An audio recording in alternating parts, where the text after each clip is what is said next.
नमस्कार मंडळी, स्वागत आहे तुमचं खबरनामा न्यूजमध्ये, जिथे मिळतात खऱ्या आणि थेट बातम्या। आजची खास बातमी संपादक नरेंद्र काळे यांच्या संपादनातून। पाहूया नेमकं काय घडलं। दसऱ्याला अतिवृष्टीग्रस्तांना मदतीचा हात।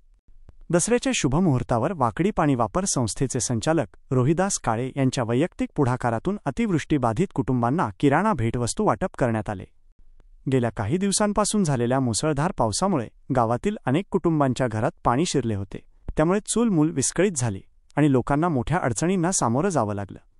अशा कठीण परिस्थितीत दसऱ्यासारख्या सणाच्या दिवशी गावकऱ्यांच्या चेहऱ्यावर हसू आणण्याचा छोटासा पण मोठा मानवीय प्रयत्न संचालक रोहिदास काळे यांनी केला। या कार्यक्रमास गावातील मान्यवरांची उपस्थिती लाभली आणि त्यांच्या या सकारात्मक पुढाकाराचं सर्वांनी मनापासून कौतुक केलं। या उपक्रमाबाबत अधिक माहिती जाणून घेण्यासाठी आमचे न्यूज चॅनल संपादक नरेंद्र काळे पाटील यांनी संचालक रोहिदास काळे यांची खास मुलाखत घेतली आहे। चला पाहूया हा विशेष संवाद।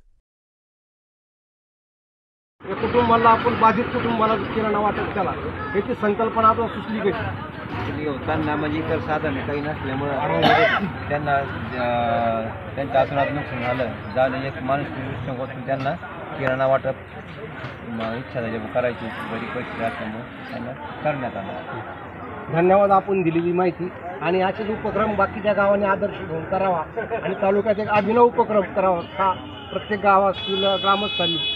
आणि ही संकल्पना निश्चितच प्रेरणादायी असून तेव्हा विठ्ठलराव लंगे मित्रमंडळ आणि वाकडीतील ग्रामस्थ, तसंच किसनगिरीबा भक्त मंडळ आणि अनेक मंडळाकडून यांचं स्वागत करण्यात आहे। तरी आपलं पुन्हा अभिनंदन, धन्यवाद।